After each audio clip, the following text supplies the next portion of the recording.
جب تم دعا مانگو تو اپنی اوقات دیکھ کر نہیں بلکہ اپنے رب کی شان دیکھ کر مانگا کرو، اور اللہ سے اپنا رشتہ اتنا مضبوط کرو کہ تمہیں کسی کے سہارے کی ضرورت نہ پڑے، اور پریشانی اپنے ساتھ آسانی بھی لاتی ہے۔ اللہ اپنے بندے کو تنہا نہیں چھوڑتا۔ اور سنو، جس نے سجدوں کی توفیق دی ہے نا، اس نے معجزوں کی کہانی بھی لکھی ہوگی۔ اور جب حق پر رہتے ہوئے تمہاری مخالفت لوگوں سے حد سے زیادہ بڑھنے لگے تو سمجھ جاؤ کہ اللہ تمہیں کوئی خاص مقام دینے والا ہے۔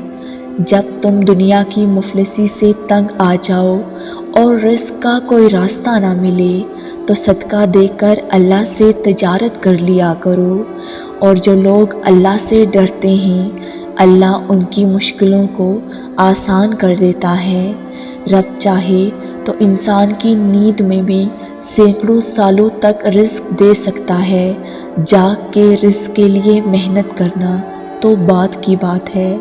جب انسان حلال رشتے کی قدر نہیں کرتا اور حلال رشتے پر اللہ کا شکر ادا نہیں کرتا، حرام لذتوں میں لگ جاتا ہے، تو پھر اللہ تعالیٰ حلال لذتوں کو چھین لیتے ہیں، اور پھر انسان کو گناہ کر کے وقتی تو سکون مل جاتا ہے، لیکن دائمی سکون کے لیے اپنی زندگی کو برباد کر دیتا ہے۔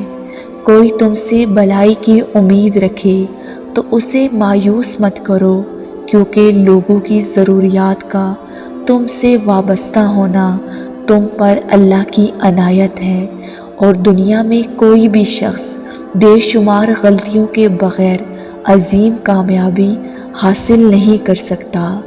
جب تم اس دنیا کے ہاتھوں ٹوٹ جاتے ہو، جب تم ساری محبتیں ہار جاتے ہو، اور جب تمہیں لگتا ہے کہ اب جینے کی کوئی وجہ نہیں رہی، تب وہی تمہیں اپنی محبت دیتا ہے اور جینے کی ایک نئی وجہ سے نوازتا ہے۔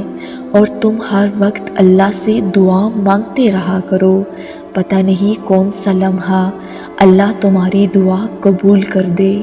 اور پتہ ہے اللہ کو منانا بہت آسان ہے، ایک سجدہ اور چند آنسو، بس وہ دونوں جہاں کا بادشاہ راضی ہو جاتا ہے۔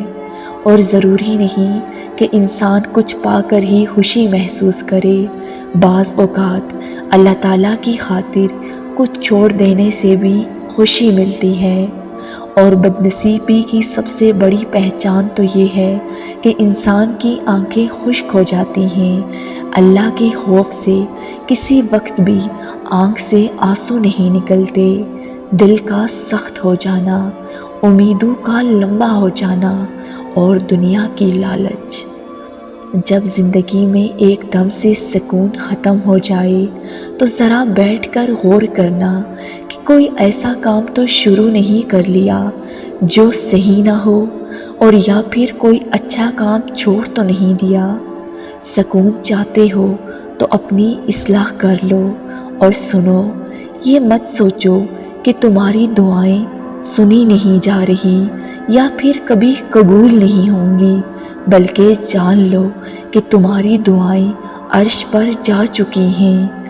اس کے بس ایک کن کی بات ہے، اور جب تمہارے حق میں کچھ بہتر ہوگا نا تو اس نے کن کہنا ہے اور فیکون کے معجزے ہو جانے ہیں۔ ویورز، اگر آپ کو یہ ویڈیو پسند آئے تو لائک اور کامنٹ کے ساتھ ہمارے اس نیو چینل کو سبسکرائب کر دیں۔